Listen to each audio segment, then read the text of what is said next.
KTR bomb వేలుస్తాడని చెప్తే తుస్సు bomb వేల్చిండు. ఇప్పుడు అంటే ఆధారాలు లేని, సాక్ష్యాలు లేని, పనికిరాని ఒక చెత్త స్టేట్మెంట్ ఇచ్చి బాంబు వేలుస్తా అంటే, వెనకటికి ఒక శాస్త్రం ఉండే, నాన్న పులి అని అంటే 2 సార్లు అబద్ధం ఆడితే 3ఓసారి పులి వచ్చినప్పుడు తినిపోయినట్టున్నది కేటీఆర్ కథ. కాబట్టి ఈ ఎలిగేషన్స్ అన్ని ఫాల్స్ ఎలిగేషన్స్, ఫాల్స్ స్టేట్మెంట్స్. దొంగలే దొంగతనం గురించి చెప్తే ప్రజలు నమ్ముతారా? ఇలా ఐసిఐసిఐకి సంబంధించిన చర్చ పెట్టిండు మనోడు. ఎన్ని కష్టాలు పడైనా సరే డబ్బులు ఏ విధంగా తీసుకురావాలనేదేమో ప్రభుత్వం, రేవంత్ రెడ్డి గారి లక్ష్యమైంది.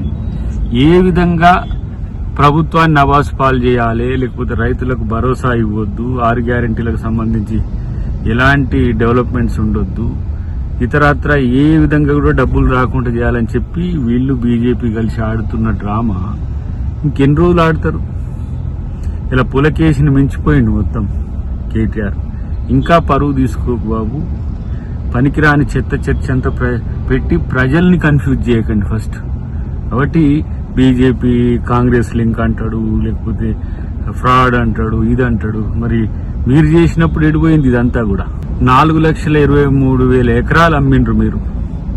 దాదాపు 50,000 కోట్ల పైచిలకు అప్పులు భూముల నుంచి తీసుకొచ్చిండ్రు, భూములు తనఖా పెట్టి 7 లక్షల కోట్ల రూపాయలు అప్పులు చేసి రాష్ట్రాన్ని దివాలా దీయించి హాయిగా గట్టినెక్కి కూర్చొని ఒక 10-15 పేపర్లను, టీవీలను పట్టుకొని, సోషల్ మీడియా ఇన్ఫ్లుయెన్స్ను పట్టుకొని తప్పుడు ప్రచారాలు ప్రభుత్వం మీద చేస్తే, ప్రభుత్వం తప్పు చేస్తుంది అనుకునే ఒక పిచ్చి ఆలోచనలు మానుకోండి ఫస్ట్. మీరు ప్రజా సమస్యలు పక్కన పెట్టి ప్రభుత్వం యొక్క పెద్దల మీద ఇలాంటి నిరాధార ఆరోపణలు చేస్తే మిమ్మల్ని కనీసం ప్రజలు చీత్కరిస్తారనే ఇంగితం కూడా లేకుండా చేసి ఈ ప్రకటనల వల్ల ఏమొస్తుంది?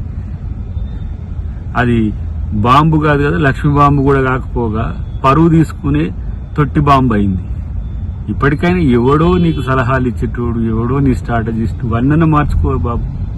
అంతకు మిక్కిలు నువ్వు చేస్తే, నువ్వు చెప్పితే కూడా ఎవరు నమ్మరు అనే విషయాన్ని గమనిస్తే మంచిది. ప్రత్యేకించి కేటీఆర్ 2-3 డాక్టర్లతో చూపించాలి, సైకాలజిస్టుల్ని, లేకపోతే ఏంది మెంటల్ డాక్టర్ని 2-3 చూపించాల్సిన సందర్భం అయితే వచ్చిందని నాకు అనిపిస్తుంది. కాబట్టి ఇంకా పరువు తీసుకోకపోతే మంచిదని నా హితవు.